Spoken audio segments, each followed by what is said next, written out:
Bagaimana orang bodoh bisa menghasilkan lebih banyak uang daripada orang pintar? Di dunia yang sangat rentan dengan kesenjangan sosial ini, kadang kita berpikir bahwa semua orang kaya itu adalah pribadi yang pintar, yang punya banyak wawasan dan punya banyak ilmu. Tapi, apa jadinya jika ternyata banyak orang kaya di luar sana itu berangkat dari seseorang atau individu yang bodoh, yang aneh, yang mempunyai pikiran-pikiran tertentu yang berbeda dari kebanyakan orang. Tapi mereka justru punya penghasilan tinggi dibanding orang-orang cerdas di sekitarnya. Gak percaya? Menurut penelitian dari Oxford Academic, orang-orang yang berpenghasilan tertinggi memiliki kecerdasan yang lebih rendah dibandingkan orang-orang yang cerdas di atas rata-rata di sekitaran lingkungannya. Ditambah lagi dengan adanya sebuah data bahwa orang-orang yang cerdas hanya bisa mengumpulkan sekitar $670 di Amerika, yang mana kebanyakan mereka bekerja sebagai karyawan korporat yang mengharuskan mereka bekerja secara 9 to 5 atau full time dengan gaji yang sudah ditetapkan dan tidak bisa kurang atau bahkan dapetin gaji yang lebih tinggi. Ini artinya bahwa kecerdasan di sini sudah bukan menjadi persoalan yang utama untuk kita bisa mendapatkan penghasilan yang tinggi. Lantas, apakah kita hanya perlu senang-senang dengan scroll TikTok seharian tanpa mementingkan ilmu dan mulai berhenti belajar? Jawabannya jelas tidak. Kita harus menuntut ilmu, tapi yang jelas yang perlu digarisbawahi adalah kecerdasan seseorang bukan lagi sebagai penentu seseorang memiliki penghasilan tinggi. Untuk tahu alasan kenapa menjadi orang kaya, gak perlu untuk selalu cerdas. Tonton videonya sampai habis biar lo bisa dapetin keseluruhan insight-nya. Oke, alasan yang pertama kenapa orang-orang bodoh lebih baik dibanding orang pintar adalah kebanyakan orang pintar di dunia ini mengambil pekerjaan dengan prestis atau penghasilan yang tinggi. Akademik atau para ilmuwan dan peneliti adalah seseorang yang memiliki IQ dan kepintaran di atas rata-rata orang lainnya. Tetapi dalam kenyataannya mereka tidak dibayar dengan baik di pekerjaannya. Dokter, lawyers, atau bahkan beberapa pekerjaan elit lainnya yang membutuhkan kepintaran untuk dapat melewati ujian-ujian sekolah. Tapi pada kenyataannya di dunia nyata, di mana semua orang termasuk kita sedang bertahan hidup dan harus mempunyai uang untuk terus survive, di antara orang pintar tersebut hanya bisa mengumpulkan uang rata-rata orang biasanya. Dan untuk mencapai di top 1% orang kaya di negaranya atau bahkan di penduduk sekitarnya, mereka memerlukan waktu yang sangat panjang buat ngumpulin dari hasil gaji korporat yang mereka miliki itu. Orang-orang kaya yang memiliki penghasilan tertinggi di sekitar lingkungannya adalah para pemilik bisnis atau para pengusaha. Lalu apakah mereka bodoh karena bisa kaya? Tentu tidak. Mereka tetap harus pintar, tapi kepintarannya tidak perlu seserius orang-orang seperti dokter bedah, para penelitian, ilmuwan, dan lain-lainnya untuk mendapatkan uang yang banyak itu. Kenapa ini bisa terjadi? Orang-orang yang memiliki kecerdasan tinggi juga pasti ingin memiliki penghasilan yang tinggi. Sama sepertinya dengan orang-orang dengan kecerdasan yang sedang pasti punya ambisi dan tujuan yang sama untuk memiliki penghasilan yang tinggi. Namun kenyataannya di lapangan, orang-orang yang memiliki kecerdasan tinggi akhirnya bekerja di korporat dan memiliki jenjang karir yang pasti, berpenghasilan pasti, dan mereka puas dengan keadaan mereka yang seperti itu.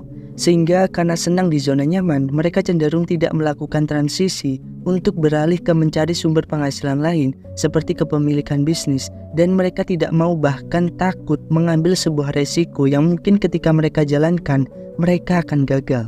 Mereka menyerahkan penghasilan tingginya pada korporat yang bersedia memberi pendapatan untuk hidup mereka. Sedangkan orang-orang dengan kecerdasan sedang dan mempunyai tujuan yang sama untuk memiliki penghasilan tinggi, mereka tidak punya jalan lain untuk menjadi kaya selain terjun pada dunia bisnis dan bertarung di sana, sekaligus mengambil resiko berat dalam hidupnya untuk memiliki kekayaan yang mereka cita-citakan. Jadi setelah melihat data ini dan kenyataannya di lapangan, kesimpulannya untuk menjadi kaya, kecerdasan bukan lagi hal yang mutlak sebagai alasan seseorang memiliki penghasilan tinggi. Kita hanya perlu menggabungkan antara memiliki kecerdasan rata-rata tapi juga dibarengi dengan memiliki ambisi yang kuat. Saatnya kita untuk mulai belajar cara kerja uang yang membuat kenapa orang bodoh berpenghasilan lebih banyak dibanding orang pintar. Di dunia ini, kita tahu bahwa orang yang memiliki kecerdasan tinggi akan lebih sedikit dibanding orang yang memiliki kecerdasan sedang. Ketika ada 10 orang siswa yang diberi oleh seorang guru 100 kuis atau pertanyaan, ada 3 siswa yang menjawab dengan sempurna dan benar, sedangkan siswa lainnya menjawab dengan nilai yang random. ada yang di bawah 70 dan ada yang di atas 70. Tentunya para guru akan lebih mudah mengambil kesimpulan bahwa 3 orang anak tadi adalah anak yang cerdas karena memiliki nilai yang tinggi dan sempurna. Lalu dengan bangganya mereka disanjung dan dibanggakan. Itu semua terjadi karena guru itu mengambil kesimpulan seperti yang dilakukan oleh banyak orang, yaitu yang tinggi adalah yang menang, yang tinggi adalah yang akan berhasil. Itulah yang menyebabkan semua pemikiran dan stigma masyarakat muncul bahwa untuk menjadi orang sukses dan berhasil, maka kita harus cerdas. Tapi pelajaran ini tidak pernah diterangkan di sekolah, bahwa pada kenyataannya di dunia ini, orang-orang yang cerdas dan pintar di sekolah hanya akan mendapatkan nilai tinggi dan tidak lebih dari itu. Sedangkan untuk bisa bertahan hidup di masa depan, pada akhirnya kita akan dihadapkan dengan seberapa besar kita bisa mendapatkan uang, bukan seberapa besar nilai ujian yang bisa kita kerjakan.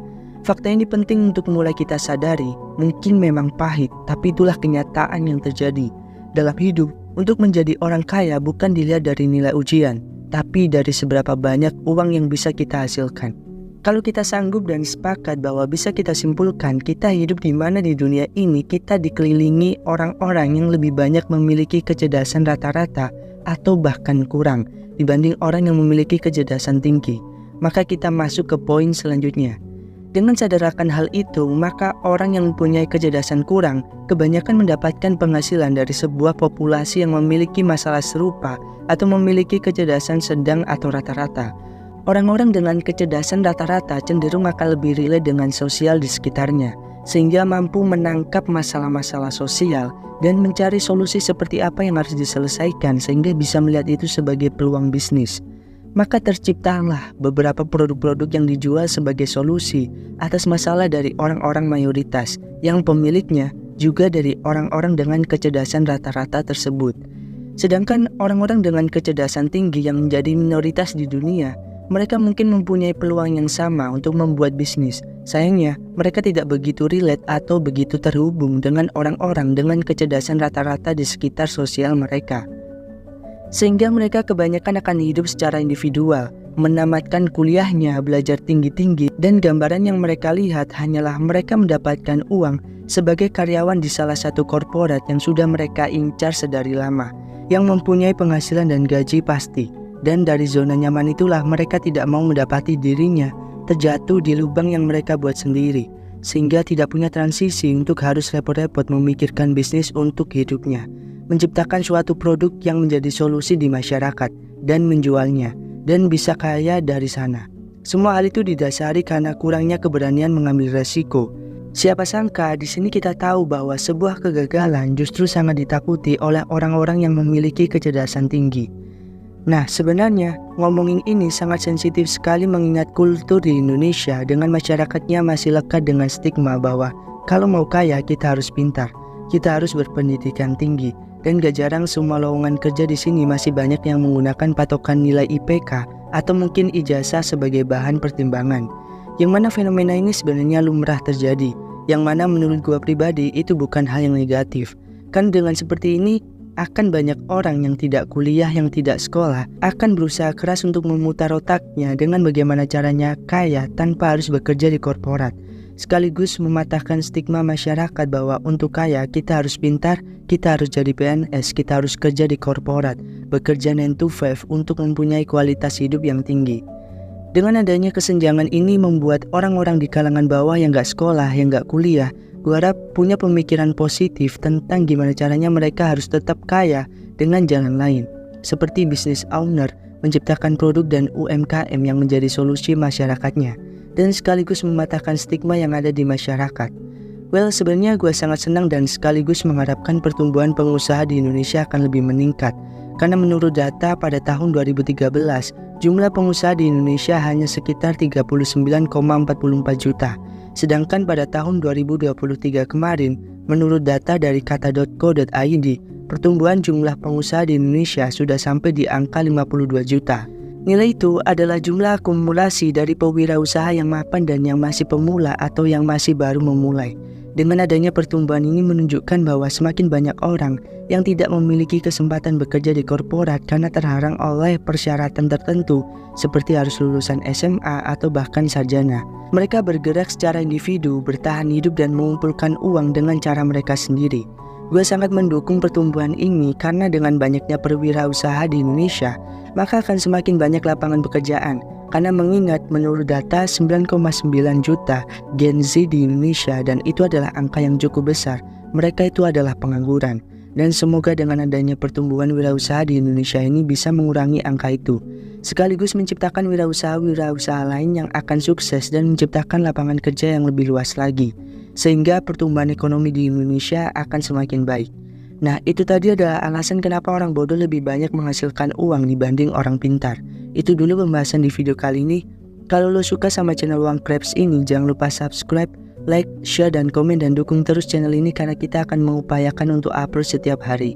Sekian, gua Jody, sampai ketemu di video selanjutnya. See you.